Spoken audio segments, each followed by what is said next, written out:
Nosso ponto de partida aqui é o seguinte: uma construção, né, provavelmente se solidificou como cultura até, né, na nossa civilização ocidental, ela se baseou muito na noção, bem, acho que aí tem um pouco da influência judaico-cristã também, né, o Gênesis dizendo multiplicai-vos e dominai, né, todas as formas de vida, como se você fosse uma criação divina, né, em que tudo tivesse sido colocado a serviço, né, do homem. É uma visão, né, bastante centrada, né, no homem, o restante a serviço, mas ela, de alguma maneira, ela se casou com algo que para mim é pior do que a noção absolutamente antropocêntrica de se enxergar no mundo. É a noção de que a natureza é infinita, né? Para fins práticos, né, nós em física usamos muito aproximações do tipo, quando uma coisa é muito maior do que outra, a gente trata a primeira como infinita ou a segunda como zero, né? A gente faz muito isso em física. E de fato, durante muito tempo, as coisas funcionaram mais ou menos assim, né? Os recursos naturais eram extremamente abundantes e a influência da humanidade sobre o ambiente era restrita, localizada.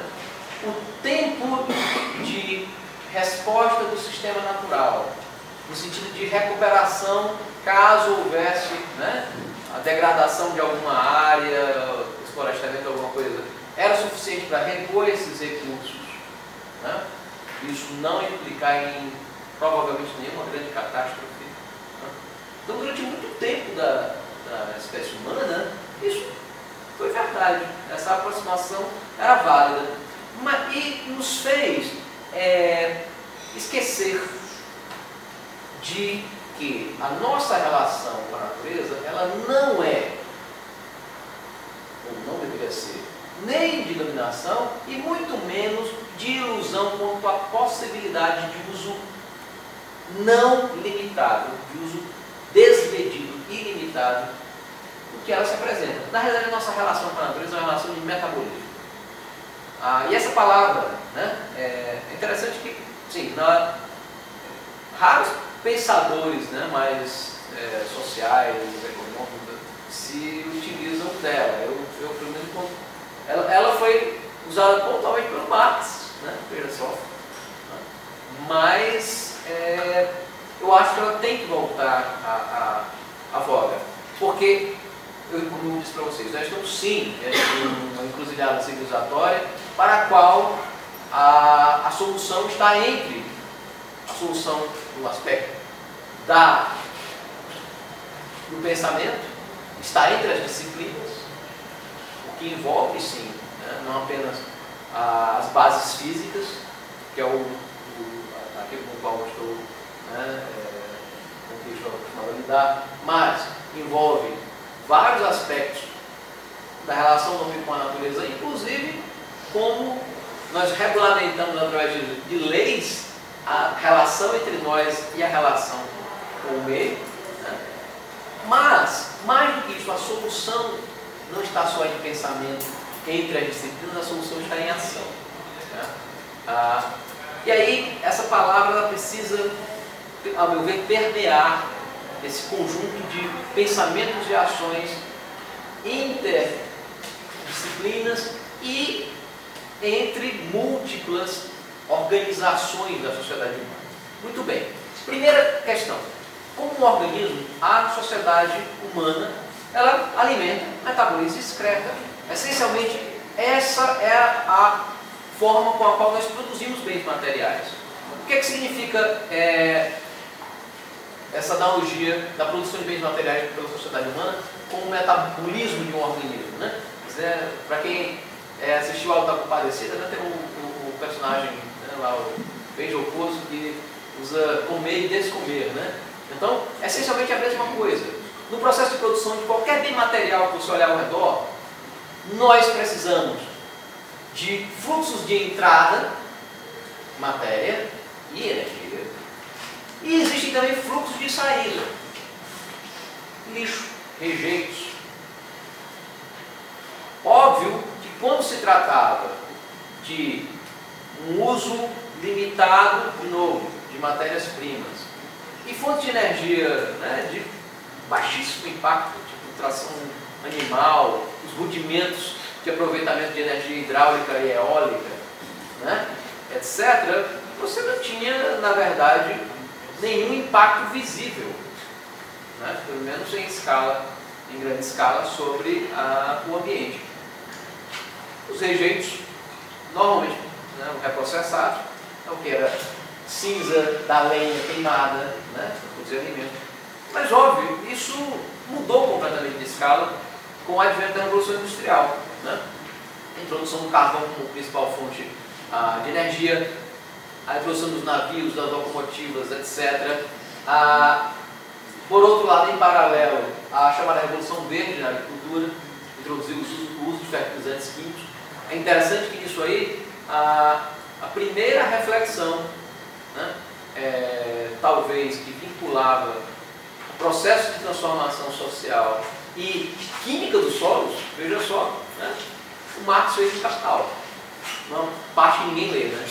Lamentavelmente, é uma coisa triste isso. O pessoal só se limita ao livro 1, tomo 1, ninguém avança mais nada, nunca vê a renda da terra, não sei, que coisa estranha é isso aí, né? Até o pessoal que é de ser contra o fetichismo do dinheiro, na verdade só lê a parte do Marx do que ele fala sobre o dinheiro. Mas enfim, ok. A questão é, no século XIX, provavelmente o que eu vou falar aqui não estava em pauta, não entrava em debate. Ao longo do século XX, o século XIX não entrava, ao longo do século XX isso se construiu, especialmente a partir da segunda metade do século XX. No século XXI isso não pode fugir de pauta.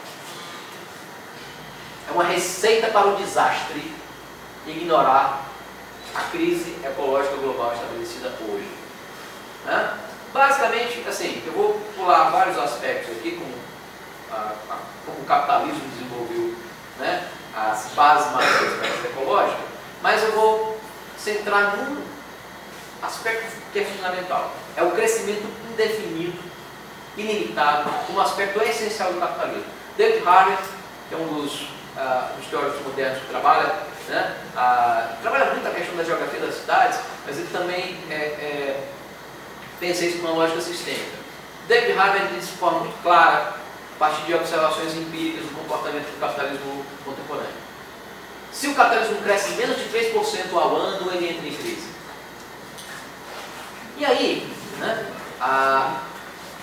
os números falam por si só. O que significa um crescimento de 3% ao ano? É algo que você pode fazer numa planilha de Excel. Coloque 1,03 e multiplique 1,03 por ele mesmo várias vezes. Você pode fazer isso também com a calculadora de bolso no seu celular. Não, 1,03 não? 1,03 multiplicado por ele mesmo. Você rapidamente, em menos de 30 vezes, por 30 anos, né, você terá quintuplicado o valor inicial. Sendo que o modo de produção capitalista ele não mira em 3% de crescimento, pelo contrário, ele mira em taxas chinesas, de no mínimo 7%. E aí, em uma escala de 2 décadas, você decuplica a economia. Aí tu fala, mas que maravilha, 10 vezes mais riqueza. Calma lá. 2 décadas não se tem mudança radical de tecnologia e mesmo em escala de séculos, né, a gente foi capaz de, por exemplo, mudar o material de que é feito o navio. Né? Em décadas, nossos carros continuam sendo feitos de aço, né? Alguns sintéticos, borracha, os pneus, né? Isso não sendo a mesma coisa. Então veja o seguinte, 10 vezes mais produção implica em 10 vezes mais extração de aço, em 10 vezes mais utilização de água para mineração, em 10 vezes mais carvão queimado em termoelétricas, 10 vezes mais CO2 emitido para a atmosfera, 10 vezes mais água para resfriar as turbinas dessas mesmas termoelétricas. Dá para entender que o crescimento exponencial da produção econômica ela é incompatível com qualquer sistema natural limitado. Um conflito básico. A humanidade seria, na verdade, uma espécie muito melhor se inscrita em seus genes tivesse a predisposição para entender a função exponencial, a progressão geométrica. Infelizmente, nós só entendemos quando ela nos atinge no bolso. Porque eu tenho certeza que vários de vocês aqui já, pelo menos por algum momento de suas vidas, escorregaram e caíram no cartão de crédito ou no cheque especial. E aí, quem permaneceu alguns meses prisioneiro dessa função exponencial, dessa progressão geométrica, que é o juro composto, sabe então do que eu estou falando. Né? Pois é, nós colocamos o clima global no cheque especial. E não só. Né? São várias as alterações brutais que nós temos desenvolvido no ambiente. Taxa de extinção, a emissão de gases de efeito estufa, o aparecimento, né? A contaminação ambiental com substâncias e elementos que sequer existem na natureza. E nesse processo, as histórias se entrelaçaram. Aquele paradigma, né, inicial de que nós somos uma espécie especial, né, predestinada a dominar a natureza. E, pior, uma natureza em tese infinita, esse paradigma ele cai por terra, porque hoje as histórias se entrelaçaram. A história humana e a história geológica se entrecruzaram e não podem mais ser separadas. É aquilo que geocientistas estão propondo como uma nova época geológica, chamado Antropoceno. Antropoceno como algo capaz de deixar marcas registradas na estratificação geológica da Terra. Algo que, se arqueólogos, paleontólogos do futuro, de alguns milhões de anos, né, ou de uma civilização extraterrestre, ou evoluídos a partir de alguma forma de vida que reste, né, após a sexta extinção, estou dizendo que é a sétima, né, mas tudo bem. Né? A que está em caminho agora, até bem pouco tempo, era conhecida como a sexta. Mas qualquer forma que evolui e forme uma civilização com arqueólogos paleontólogos, em escavando a Terra, vão encontrar, alguns milhões de anos antes, algo muito estranho. Materiais radioativos que não existiam. Traços deles ainda estavam lá. Substâncias químicas novas. Restos de plástico. Traços que nós deixamos nos sedimentos da Terra, né? Em escala, para uma escala de milhões de anos. Isso se deveu à grande aceleração. Isso aqui são vários gráficos. Todos eles têm a mesma cara, né? Uma função exponencial, a maioria deles. Não dá para vocês verem os eixos, né? Mas isso, né, talvez um foco um pouco melhor ajudasse. Mas eu posso dizer o que é. Veículos a motor, número de telefones, turismo internacional, e por aí vai. Concentração de CO2 na atmosfera, tem várias. Uso de papel, tudo cresceu em progressão geométrica. Acontece uma coisa, meus queridos e minhas queridas, é que,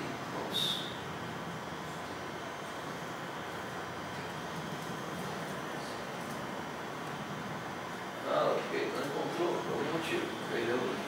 Então, fica a sugestão, isso aqui era para ser um videozinho, né? Mas eu peço que vocês depois façam uma busca no YouTube. O hamster impossível. Né? O que é o hamster impossível? O hamster impossível é a seguinte, é uma animação de pouco mais de 1 minuto. Ele mostra o seguinte, ele diz que um hamster, se ele mantivesse a taxa de crescimento que ele tem, do nascimento até a puberdade, de maneira indefinida, em questão de 1 ano, ele seria um monstro capaz de consumir toda a produção de milho do planeta. Progressão geométrica, função exponencial. E aí ele conclui de forma muito clara. Existe um bom motivo para o qual na natureza as coisas param de crescer em algum momento. Só mesmo a fantasia, né, dos nossos economistas e dos nossos políticos, em sua grande maioria, para achar que a economia pode violar essa lei básica da natureza e ser algo que possa crescer para sempre. Não. Isso é impossível. Na verdade, o crescimento indefinido da economia ela já vem violando várias fronteiras naturais. Em 2009, esse artigo da autoria de Rockstrom e vários outros cientistas, a lista é bastante extensa, publicado na Nature, ele sugeriu a existência de algumas fronteiras seguras, um espaço seguro de navegação para a humanidade dentro do sistema Terra. Fronteiras que não poderiam ser ultrapassadas sob risco de estabelecer um colapso no sistema Terra, que obviamente seria brutalmente deletério para nós, né? Afinal de contas, né? Nós o habitamos, nós não vivemos no abstrato. Eis que, ao investigar essas fronteiras seguras, eles chegaram à conclusão de que várias delas já tinham sido ultrapassadas, né? A primeira delas é a perda de biodiversidade, que é essa mais aqui à esquerda. Hoje a taxa de extinção de espécies é 1000 vezes acima da taxa de background, da taxa de extinção natural. Em uma condição de equilíbrio, a cada espécie que desaparece na natureza, uma nova espécie surge, né? É o processo de especiação que vem, né, da combinação de mutação, isolamento de populações, etc. Nesse contexto, a biodiversidade se mantém constante, se preserva. Mas nós temos a combinação de várias coisas. Caça, né? Pesca predatória, destruição de habitats, contaminação, né?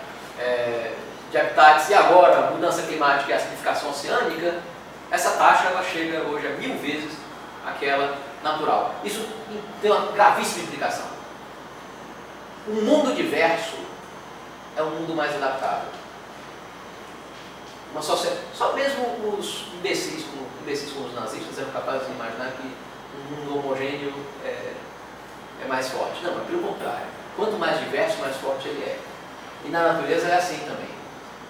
Mesmo, né, diante de uma catástrofe natural, uma biodiversidade extremamente rica, ela vai oferecer a possibilidade de que alguns organismos sobrevivam a, seja doença, seja uma grande catástrofe natural, etc., e possam recompor os nichos ecológicos, né, eventualmente desocupados por essa condição extrema que tem aparecido. Se na verdade se o pool genético fosse pobre, se, né, todos os organismos forem muito parecidos, aquela população é muito mais vulnerável a qualquer que seja o parâmetro que você introduzir. Um novo predador, um novo parasita, uma doença, uma mudança ambiental. Né? Então a perda de biodiversidade ela é muito perigosa. Segundo, o ciclo de nitrogênio. Isso tem a ver com o nosso uso abusivo de fertilizantes. Nós colocamos uma quantidade de nitrogênio tão grande no solo que as bactérias não são capazes de processar. As plantas não têm capacidade de absorver. Né? E, nesse caso, boa parte desse nitrogênio ele escoa para rios e vai comprometer corpos d'água, o fenômeno chamado da eutrofização. A gente, óbvio, tem uma grande preocupação com a quantidade de água doce disponível para nós. Essa é uma das outras fronteiras seguras. Mas nós não podemos esquecer também da qualidade. Né? A eutrofização ela inviabiliza, né, através do processo de explosão, né, do crescimento de bactérias e de algas, né, que muitas vezes consomem todo o oxigênio, matam todas as outras formas de vida, colocam os seus resíduos, né, o seu metabolismo, contaminando o lago inteiro. Esse processo compromete vários corpos d'água hoje no mundo. Outras fronteiras ainda não ultrapassadas, mas muito próximas disso, são o ciclo do fósforo, o uso de água doce. Hoje 2/3 da água doce que circula sobre os continentes é barrada. Você tem ideia da gravidade desse fato? né, sobre os continentes. O grosso da água do planeta, ela, a princípio, ela não está disponível para uso. Né? 3/4, esse é outro parâmetro importante da crise ecológica global. 3/4 das superfícies continentais como solo, óbvio, aí eu estou excluindo os mantos de gelo, né? E estou excluindo os grandes desertos. Mas 3/4 das terras com solo já estão ocupadas. Principalmente por agricultura, claro, mas também por cidades e outras atividades humanas. No 1/4 que restam estão o que sobrou da Amazônia, o que sobrou da floresta do Congo, das matas do Sudeste Asiático, que é onde repousa boa parte da biodiversidade restante. 1/4. Os oceanos estão em processo de acidificação. Hoje, os mares contêm 30% a mais de íons H+, do que antes da era industrial.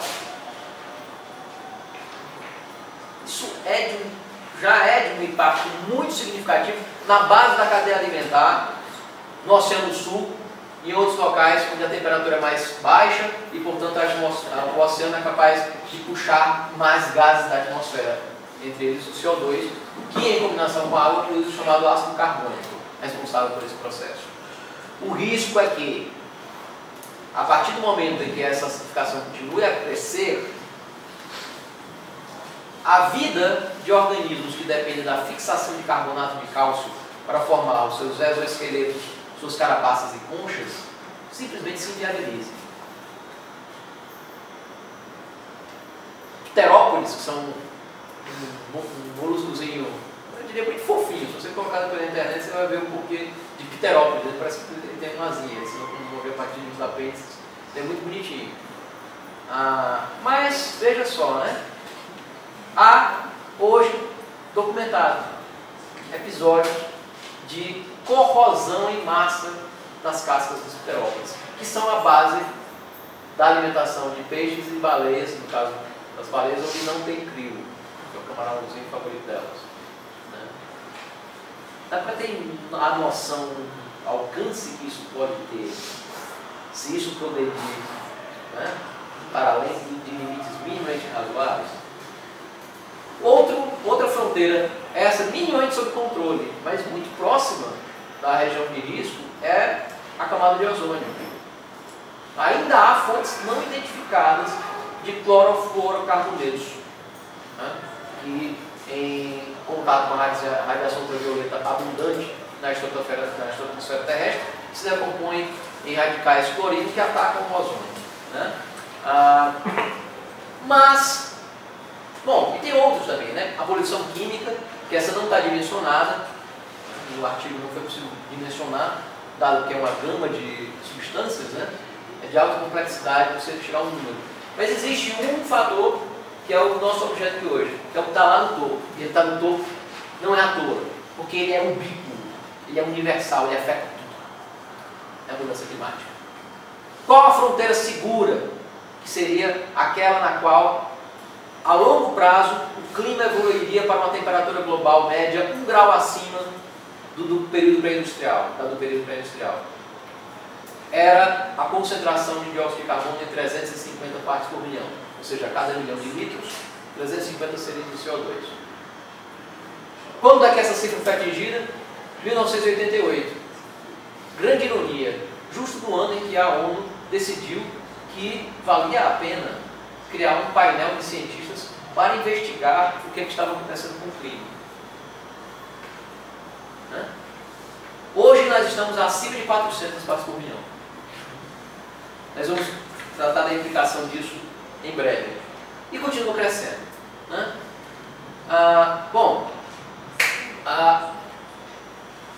Primeira coisa que eu quero dizer para vocês, gente, olha, não existe debate sobre isso, debate de verdade. Isso é uma das coisas que mais me angustia. É como a sociedade está sendo sabotada pela apresentação de um pseudo-debate de público, quando junto a nós, na comunidade científica, e eu vim quase direto, né, do encontro lá da Assembleia Geral da União de Geociências Europeia, em Viena para cá, onde éramos 12 mil cientistas, né, na visão de alguns provavelmente conspirando, gente vai apresentar trabalho científico, né? Ouvir a apresentação do outro, ver os posts, os resultados e tal. Não é esse debate entre nós. Né? O nosso debate, na verdade, é outro. Né? É sobre algumas incertezas de se é apenas extremamente grave ou se é catastrófico. Talvez essa seja a maneira de colocar o problema de forma simplificada. Né? Bom, algo fundamental. As emissões são pequenas? Não, na verdade elas não são mais. Nós emitimos CO2 para a atmosfera equivalente a 14% da respiração de toda a biota terrestre. Isso é muito. Mas mesmo que fossem pequenas, mesmo que não fosse 14%, fosse 1,4%, eu queria que vocês pensassem isso em termos de orçamento.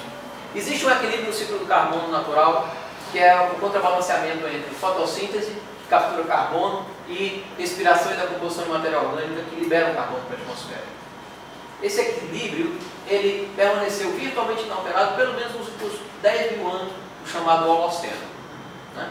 Ele se modifica, né? Se modificou nas transições para eras glaciais e outras mudanças climáticas naturais do passado. Isso é bem conhecido e a gente vai mostrar um pouquinho disso. Mas eu queria apenas que a gente lembrasse o seguinte: se o seu orçamento é fechadinho, que você tenha igual ao que você gasta, pense o que aconteceria se você começasse de repente a gastar 5% mais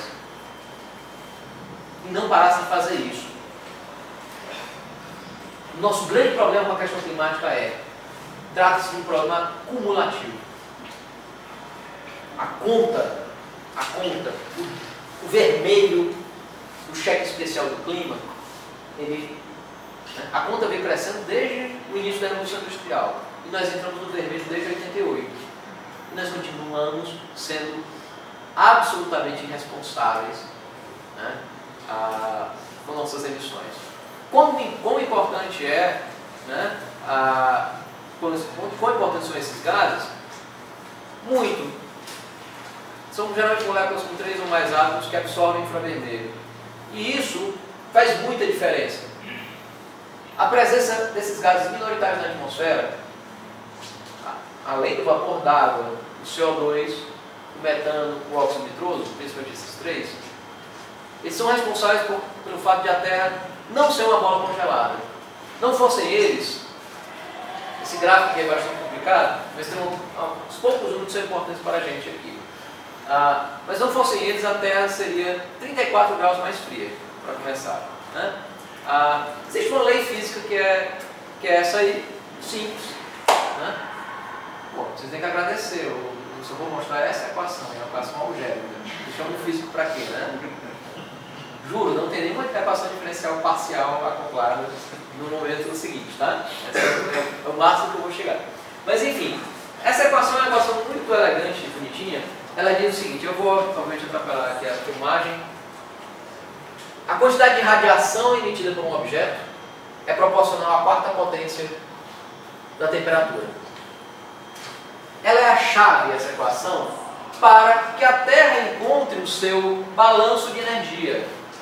É simples. A Terra recebe energia do Sol, correto? É a nossa fonte primária de energia.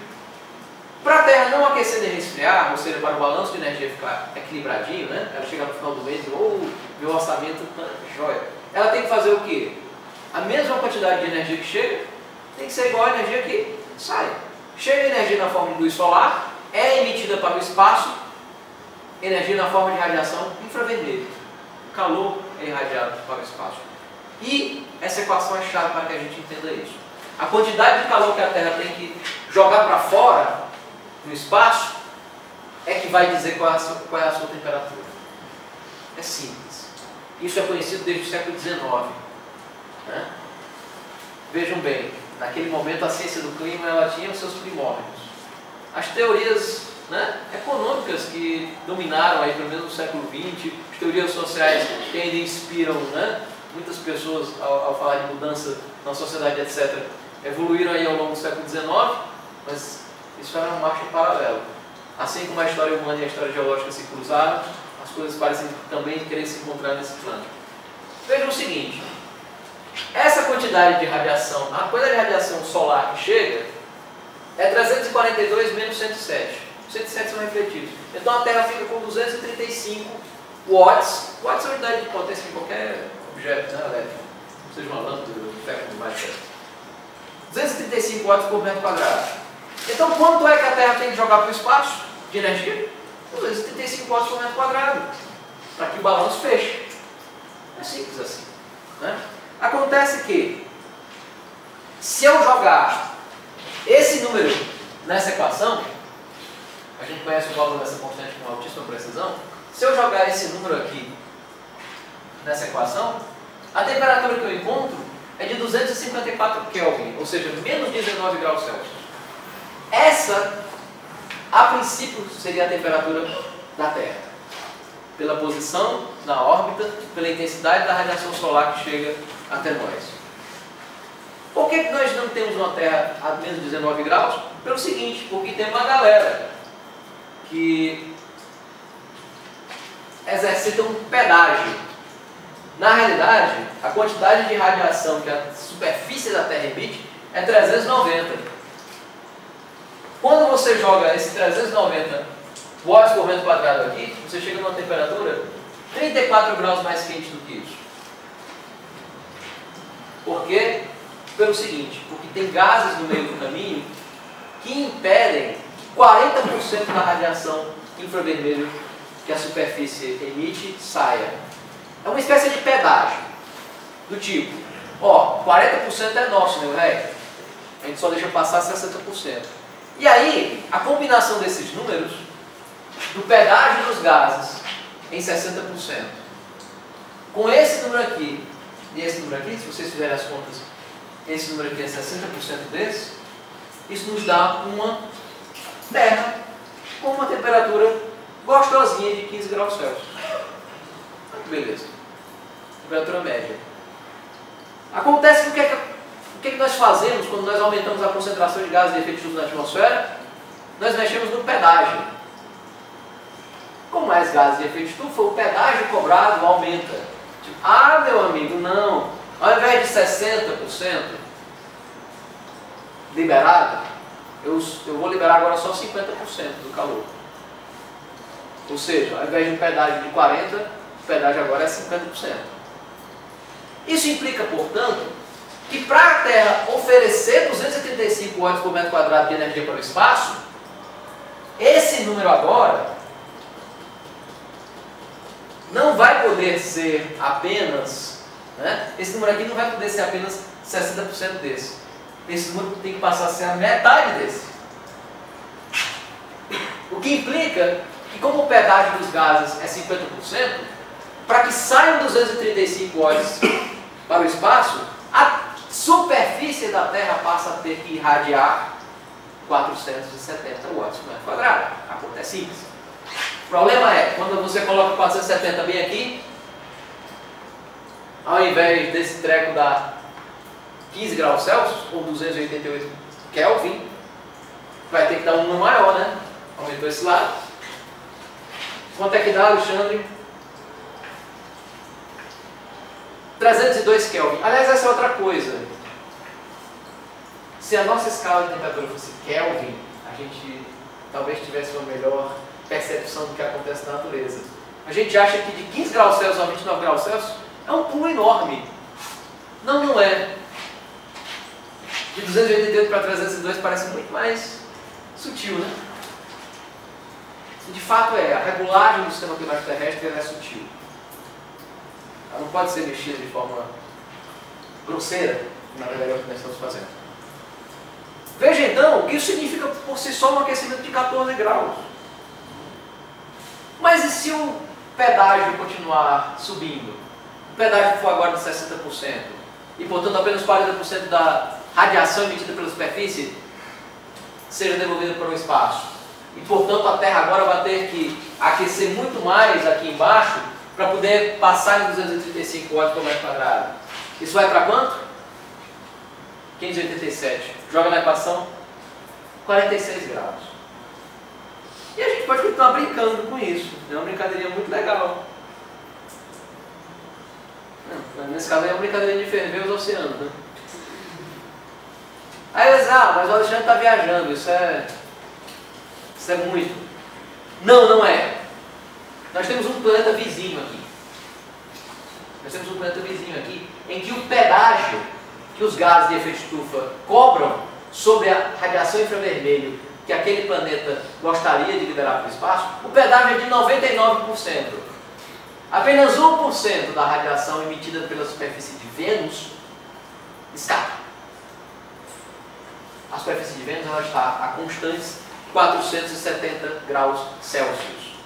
Estânio e chumbo escoam líquidos por lá. É um planeta lindo. A gente vê como uma estrela matutina ou estrela vespertina.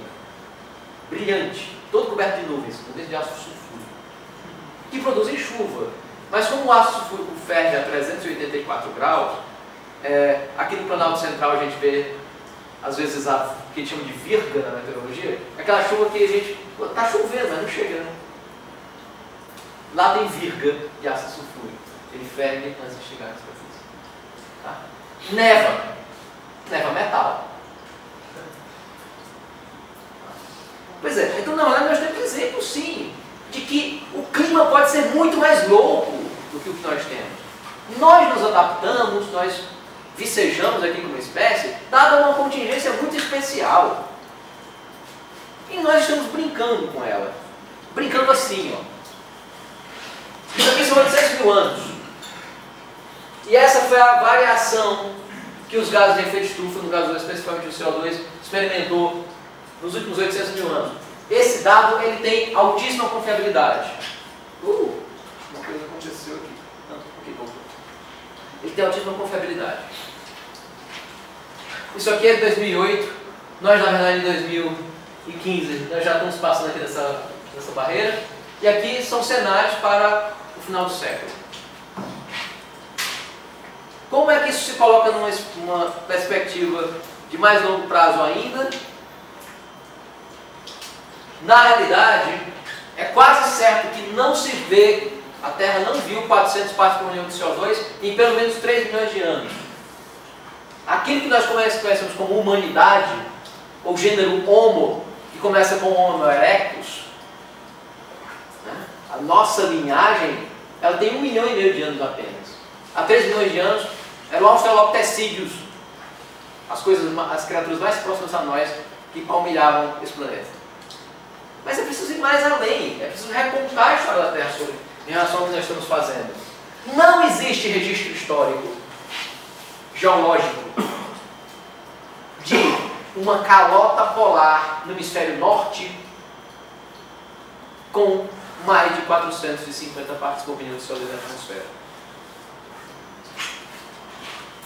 Somente quando a concentração de CO2 baixou por esse nível aqui, é que houve glaciação ao norte. Bom, Groenlândia derretendo, tudo bem, o mar só sobe 7 metros, né? Não é grande problema, especialmente se for de Goiânia. E é isso que eu quero saber, se eu ia chegar aqui. Pois é. Mas, o que acontece é o seguinte, com mais de 500 ou 550 partes por milhão, garantido que não há calota polar na Antártica. Não há calota polar na Antártica. Veja, ela foi permanente aqui nesse período. Foram períodos, em que o CO2 esteve aqui e aqui. Quando o CO2 subiu para valores ligeiramente acima de 550, indo a 550, 600, a calota da Antártica se tornou intermitente, temporária. E óbvio, né? Com valores de CO2 acima de 800, nada resta dela, nada, zero. Nem mesmo de maneira temporária.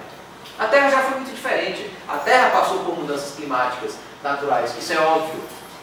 Mas usando informação, né, absolutamente recente desse encontro, de uma colega paleoclimatologista da Universidade de Versalhes, o que nós estamos fazendo hoje é, né, a rota de emissões que o nosso modelo econômico está impondo, implica que nós chegaremos ao final do século XXI com pelo menos 4 graus de aquecimento. Com o comprometimento, porque esses gases permanecem na atmosfera, com o comprometimento mais outros 4 graus. 8 graus é a diferença entre o mais quente dos períodos interglaciais do último 1 milhão de anos e a mais fria das eras do gelo. Com um detalhe, não é apenas essa diferença brutal, é a velocidade com que isso ocorre. Os números que ela colocou são, isso está ocorrendo pelo menos 10 vezes mais rápido. Procurei outro especialista em relação a isso, ele foi mais preciso.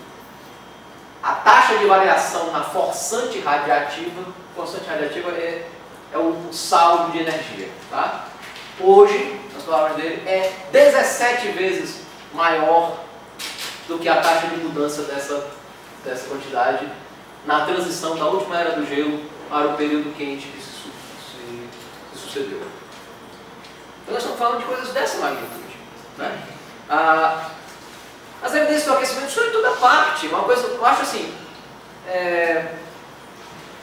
que é muita estupidez ter gente que chega ao ponto de discutir com termômetro. Né? Eu não discuto. Eu quando pego meu termômetro e estou com febre, eu realmente estou com febre. Óbvio. Tem outras evidências, né? A garganta está incomodando, estou com um calafrio, alguma coisa assim. O termômetro pode estar errado? Pode. O que a gente faz nesse caso? Pega outro termômetro, certo? Vocês acham por acaso que os cientistas do clima já fizeram isso? Nós já não examinamos todas as linhas de evidência razoáveis. Nós checamos se os raios cósmicos estariam fazendo alguma coisa. Nós checamos quão grandes são as variações solares, as variações de energia solar irradiada. Sabe qual é o resultado que a gente chegou? O efeito dos gases de efeito estufa que nós geramos na atmosfera é 40 vezes maior do que as flutuações, do que o efeito das flutuações do Sol nos últimos 150 anos, pelo menos. Não somos vulcões. Nós emitimos CO2 100 vezes mais que os vulcões terrestres todos. Só as nossas termoelétricas e os nossos automóveis juntos emitem 140 vezes mais CO2 do que o Pinatubo, que foi a última grande explosão vulcânica registrada, lançou. Tá? É preciso acabar com essa cegueira em relação a uma suposta pequena escala das nossas atividades econômicas. Não, a nossa pegada sobre o planeta, ela hoje é muito grande, né? E aí, bom, impactos. Professor, quando o senhor faz uma comparação do nível dessa explosão do vulcão com a emissão dos gases dos carros e das termoelétricas, qual a proporção de tempo que o senhor usa? Porque... Desculpa, por ano. A emissão no ano, claro. Né? Eu omiti a emissão anual. Então, na verdade, todo ano nós lançamos mais de 100 pinatubos na atmosfera. É isso aí. Na verdade, é isso aí. Na verdade, em 15 anos, essa quantidade de gases, ela acumula na atmosfera uma quantidade de energia equivalente a 2 milhões de bombas de Hiroshima. Né? As consequências não podem ser outras, né? Crise hídrica global, óbvio, aí tem uma forte componente também do gasto de água, né? Pelo consumo de água para o agronegócio e indústria. Mas vejam bem, na verdade as duas coisas se cruzam, e se cruzam da maneira mais perversa. As secas vão aumentar. As secas já estão aumentando. Né? Isso tudo acontece ao mesmo tempo. Isso não é normal. A Califórnia, né? A Califórnia está com seca extraordinária, ou seja, aquela que só acontece em condições normais a cada mais de 100 anos, em 48% do seu território. E o estoque de água dela só dá para mais um ano. Né? E eu gostaria muito que o Brasil olhasse a situação dos reservatórios hoje, no Sudeste e no Nordeste, porque a recarga foi pequena. A situação das chuvas se foi. A recarga foi pequena. Nós estamos em níveis bem abaixo daqueles de abril de 2014. E chegamos, no final de 2014, no começo de 2015, na situação em que nós chegamos. Como estaremos agora? Extremos de toda espécie. Né? Super tufões como o Haiyan, que devastou as Filipinas, que caso a gente tivesse construído uma escala de furacões prevendo a existência de monstros como o Haiyan, a gente teria colocado um número a mais. Mas nossa escala de furacões só tem 5 números. Né? É o tipo 1, tipo 2, tipo 3, tipo 4, tipo 5, que é o extremão. Mas se a gente colocasse, seguindo a mesma escala, um tipo 6, o Haiyan ficaria bem no meio da categoria 6. Né? Secas inéditas, enchentes inéditas, um grau de degelo aceleradíssimo, a área exposta ao degelo na Groenlândia cresce de maneira espetacular. Né? Ela experimentou um crescimento de quase 50% em 3 décadas apenas.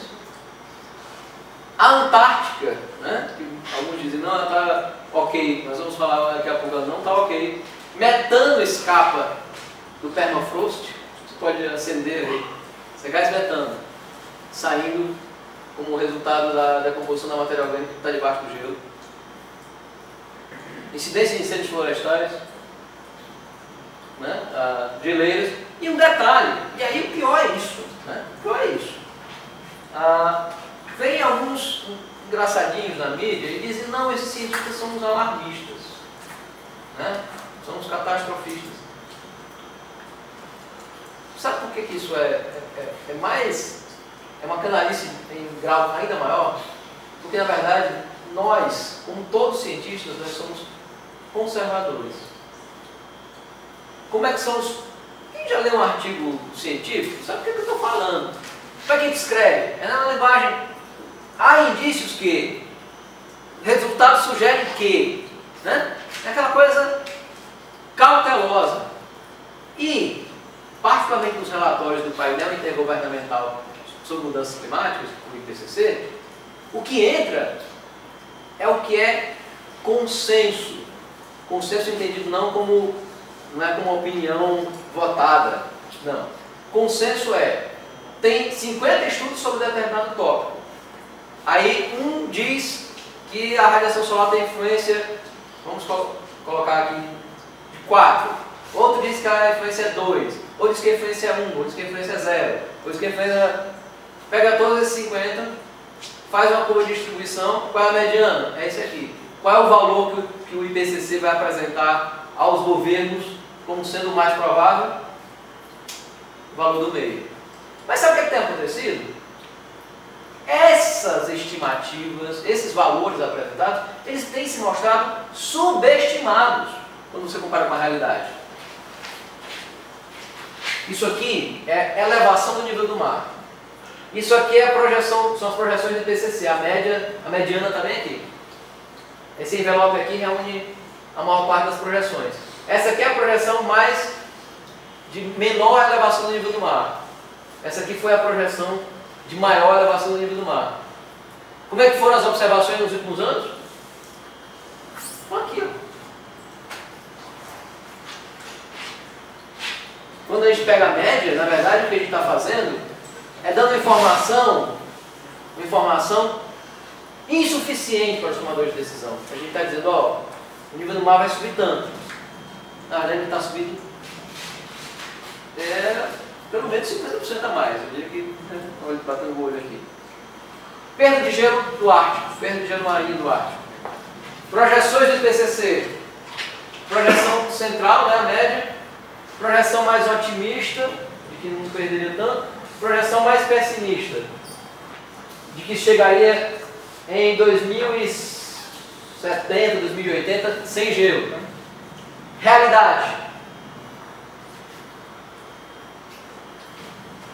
Não, nós não somos alarmistas. Né? Pelo contrário, né? Eu acho até que nós deveríamos falar que poderia ser, né, pior do que todas as projeções, porque de fato está sendo.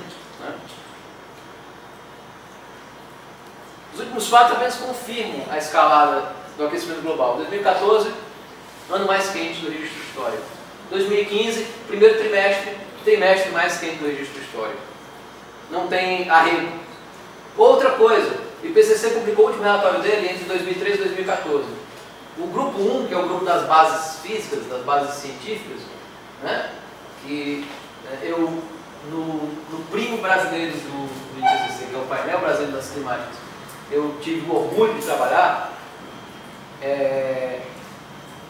ele foi publicado em 2013, 2 anos apenas. E menos 2 anos, foi em setembro de 2013. E já está, ao meu ver, desatualizado. Por quê? Porque nas últimas semanas foram vários artigos publicados mostrando que o que está contido no relatório é suave em comparação com a realidade. Quais são os exemplos? Um deles, né, lembra que eu disse que eu ia fazer isso em algum momento? Eu vou terminar fazendo o contrário. Primeiro, evidências, primeira vez que há evidências muito claras de mudanças nos padrões de circulação do Atlântico causadas pelo degelo do Ártico. Né? Não, as coisas não acontecem como naquele filme Um Dia Depois de Amanhã. Mas é de mudanças, né? Óbvio, mais lentas na escala de anos, não um dia, mas na escala de poucos anos, há no máximo 2, 3 décadas, aquilo está começando a se encaminhar. Há indícios disso, já, materiais. 2. Quem achava, e nós achávamos, que a Antártica estava relativamente protegida do aquecimento global? Porque a circulação atmosférica da Antártica tem um giro, ela circula o continente, promove um bloqueio da entrada de massas de ar quente, né? Então a gente imaginava que por isso as coisas estavam relativamente ok com a Antártica. Não estão ok. Existe uma grande geleira. A única preocupação era com o oeste da Antártica, chamada Península. Realmente a Península, que é o mais perto da América do Sul, estava chegando a temperaturas mais quentes e com um grau de degelo expressivo. Aliás, teve um recorde agora, 15 graus Celsius na Península Antártica. Né? Veja só, 15 graus Celsius na Antártica. Gente, de contar. Mas enfim, no leste da Antártica, que a gente julgava protegido, indícios surgiram de que uma das grandes geleiras, é uma geleira cujo tamanho, para a gente ter noção, ela é bom, os caras falam do tamanho do estado do Texas. Eu queria montar uma figura para o Brasil. Né? O Texas talvez seja o quê? O Texas é maior que o Goiás. O Texas é maior que o Goiás. Tamanho muito grosso. Pronto, talvez o Mato Grosso. Né? Ela era do tamanho de Mato Grosso.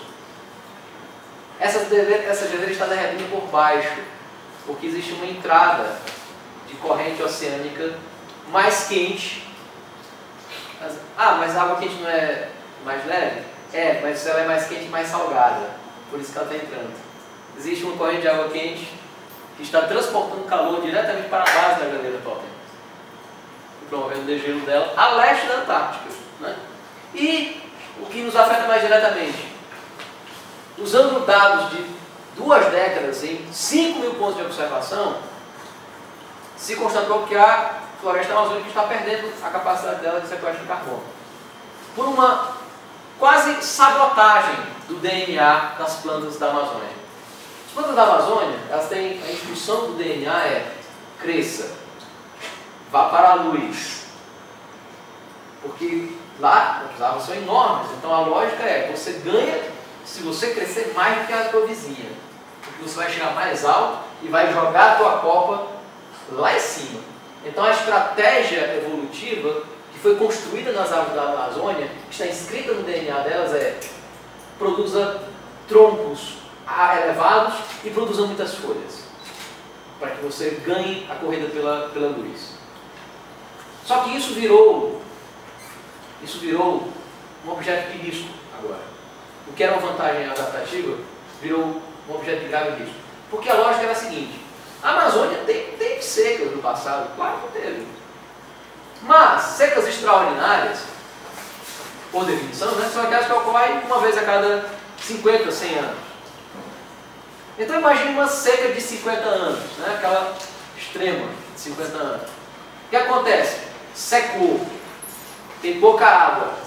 Aí a árvore tem que fechar, né, o estômago, a estrutura por onde entra CO2 na folha e por onde sai água, tem que fechar essa estrutura para evitar perder água na seca. A fotossíntese diminui em consequência. Nesse caso, o o carbono que ela absorve e que é usado para crescer folha, crescer galho, crescer raiz, fazer a manutenção dos tecidos, né? Sistema imunológico, elas têm, né? Tudo isso aí, fazer toda a manutenção do sistema. Esse carbono não dá mais para fazer tudo isso. E o que é que o DNA das árvores da floresta manda dizer? Cara, esquece esse negócio de raiz, esquece esse negócio de defesa, joga tudo para as folhas. Por quê? Porque no DNA delas também está escrito: fica tranquilo que ano que vem chove. Fica tranquilo que essa seca aí não vai se repetir em 50 anos. Então, esse comportamento de risco é um DNA. Na verdade, não é risco, né? Na verdade, pelas condições naturais da Amazônia, é uma vantagem a planta ser, aspas, irresponsável. Só que a Amazônia teve uma seca de 50 anos em 2005 e teve uma seca de 100 anos em 2010. Resultado: mortandade de árvores. E perda, não só perda da capacidade de sequestrar carbono, emissões de carbono, né? Porque as árvores morrem e se decompõem. Então, o que na verdade vocês encontrarem nos relatórios do IPCC, aquilo ali tende a ser conservador e cauteloso. Nós estamos, na verdade, acima do pior cenário. Aqui são os cenários de emissão do IPCC, 4 cenários. E aqui é a raridade. Ligeiramente acima do pior cenário imaginado. Nós temos feedbacks climáticos. Menos gelo, mais calor, menos gelo. Menos gelo, planeta mais escuro. O planeta mais escuro absorve mais luz, mais calor, menos gelo. Esse é apenas um deles. Outro é: a atmosfera mais quente guarda mais vapor d'água. Vapor d'água é um gás de efeito estufa. Deixa a atmosfera mais quente. Mais vapor d'água guardado, etc. É outro feedback.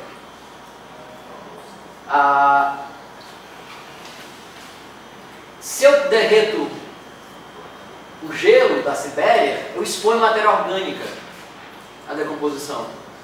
Metano, gás de efeito estufa.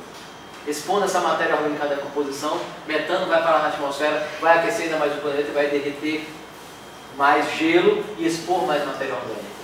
Nós estamos, de maneira muito irresponsável, brincando, provocando esses feedbacks climáticos. A conclusão que nós deveríamos chegar era uma conclusão muito clara. Precisamos não só urgentemente reduzir as nossas emissões, precisamos, se nós queremos, pelo menos evitar que o aquecimento global vá acima de 2 graus, em que é praticamente certo que a maior parte desses feedbacks se disparará de maneira virtualmente irreversível, implica que nós não podemos pensar em ultrapassar 450 partes por milhão na atmosfera. Muito menos manter valores tão elevados quanto esses, ou mais, durante muito tempo. Existe, portanto, um carbono que é inqueimável. A maior parte desse carbono é carbono fóssil. Petróleo, carbono, gás natural.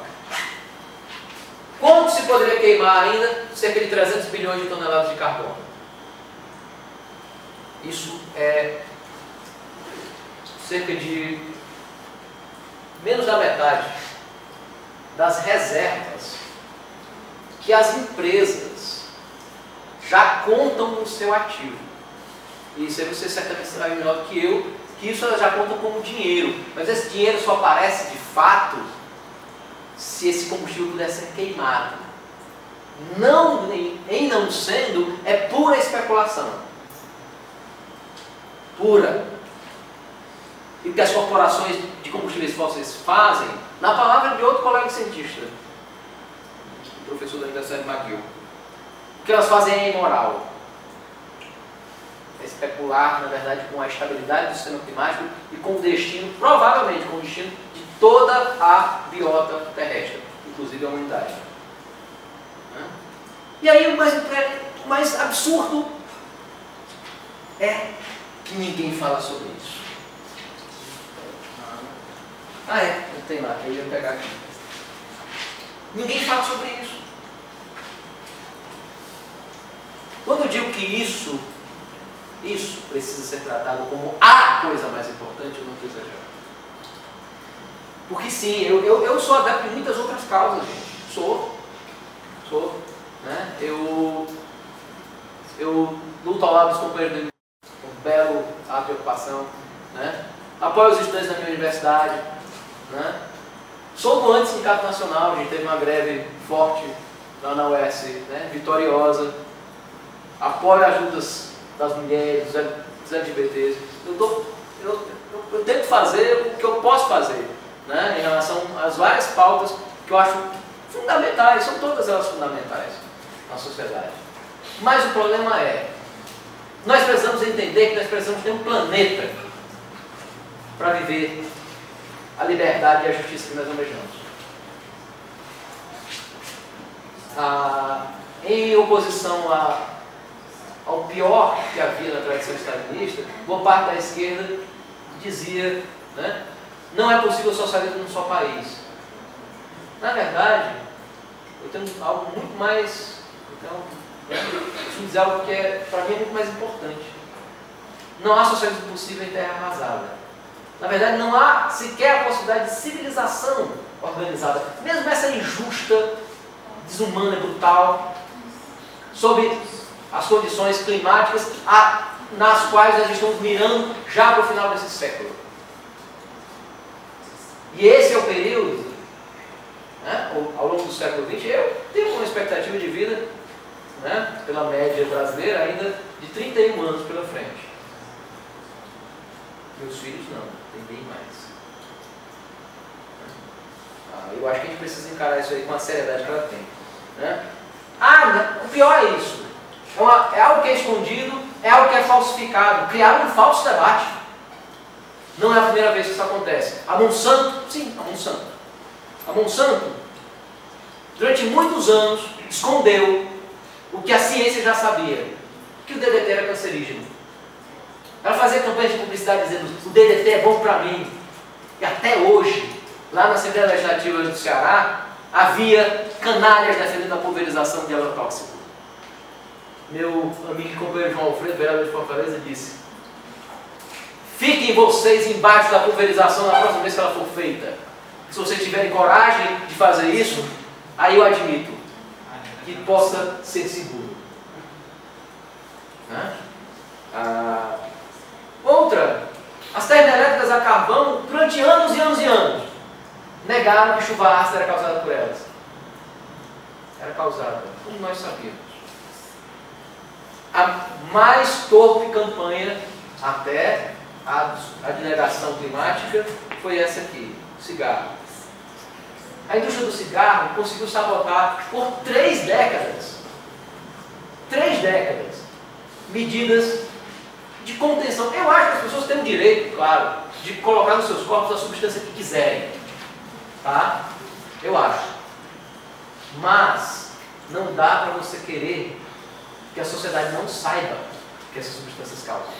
Não dá para você querer que quem não quer essa substância no seu corpo esteja exposto a elas. Caso, né, do fumante indireto. Eu viajei na minha adolescência num voo, não tinha vaga na classe de não fumantes, eu passei 3 horas. Beleza, né? Acontece o seguinte, a proporção entre o poderio da R.J. Reynolds, da Philip Morris, que fizeram a campanha orquestrada de sabotagem para que a população não soubesse, para que o mundo não soubesse os malefícios do cigarro, a proporção com a campanha atual da Shell, da Exxon, da British Petroleum, das empresas de mineração de carvão, a proporção é a mesma entre um cigarro e uma chaminé. As empresas petroquímicas, elas são as maiores empresas do planeta. Só a Shell e a Exxon, cada uma movimentam $500 bilhão por ano. Sabe qual é o tamanho disso? Isso é o PIB da Argentina. Se eu juntar 13 companhias, aí você inclui a Total francesa, a Gazprom russa, né? A Sinopec chinesa, a Chevron e outras. Se você juntar 13 companhias, elas ultrapassam o PIB da Alemanha. $4 trilhões de faturamento anual. Então é muito poder.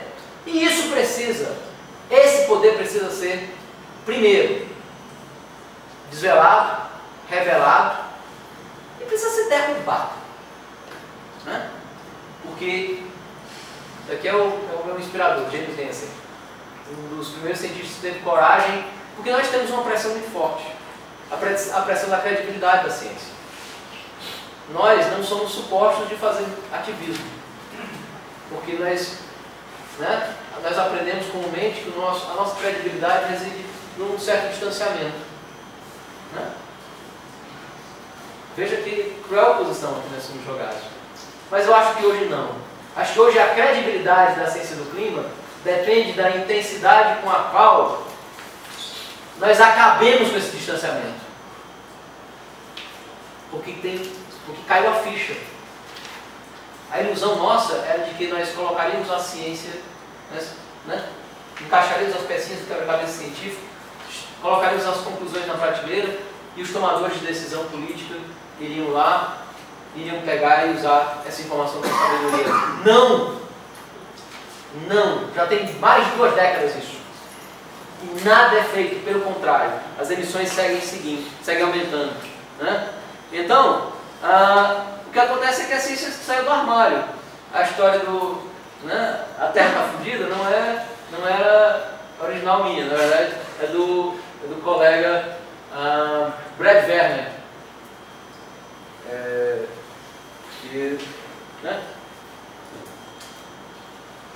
Diretor do Centro Tyndall. O que é que ele diz hoje? Eles vão deixar o funk. Está bem disfarçado, né? Então, conclusões do diretor do Centro Tyndall. Absolutamente insuspeito. Não, ele não é um militante socialista revolucionário, com vínculos com o partido ou coisa que valha. O que ele diz é o seguinte: talvez em 92, na Rio, né? Na Rio 92, ou mesmo na virada do milênio, o patamar de 2 graus Celsius de mitigação poderia ser alcançado com mudanças significativas evolucionárias, né, dentro do sistema político-econômico, da hegemonia política-econômica. Mas a mudança climática é uma questão cumulativa. Agora, em 2013, mais consciente agora em 2015, nós, nos países que emitimos muito, os países pós-industriais que emitimos muito, encaramos uma perspectiva totalmente diferente. A nossa profliga-se não é responsabilidade, bom, mas eu posso traduzir como responsabilidade. A nossa responsabilidade continuada e coletiva em relação ao carbono tirou de possibilidade qualquer oportunidade para essa mudança gradual, evolutiva.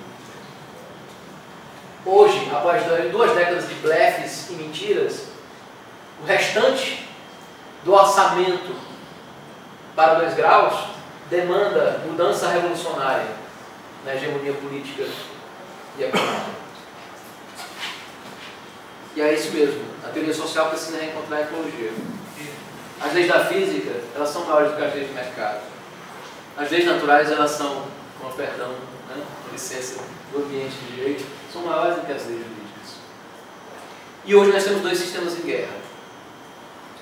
O nosso modo de produção baseado no crescimento ilimitado, exponencial, e os sistemas naturais, cujas fronteiras já estão sendo ultrapassadas de maneira muito clara.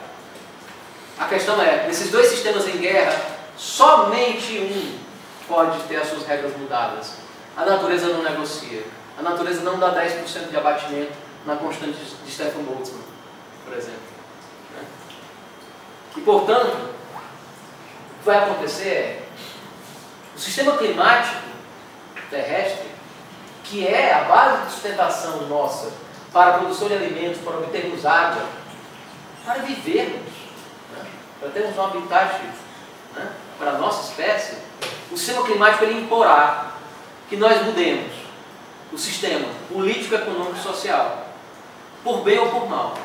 Por bem, seria o caso que eu ainda aposto, que nós sejamos capazes de ter consciência da gravidade desse quadro e atuarmos de maneira transversal, energia, transporte, desmatamento, todas as pautas envolvidas para deter esse trem louco do capitalismo movido a combustíveis fósseis e que quer crescer para sempre. Né? Essa locomotiva precisa ser freada. Isso é fazer por bem.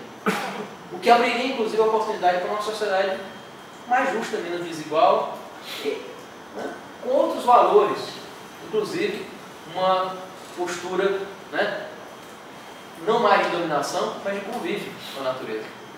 Por mal, vocês não querem saber o que é. É isso?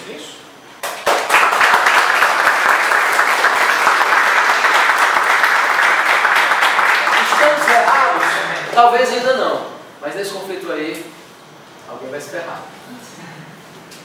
Professor, quando eu era criança, eu li um texto adolescente. Depois eu consegui achar esse texto de volta, não sei se você conhece. Ele saiu do Jornal do Brasil na década de 70 ainda. Mas eu era quase neném, viu? Mas era chamada Fábula da Arca, conhece esse texto? É um texto assim, rapidamente, a história é muito engraçada. Eu não sei quem é o autor, mas o estilo da história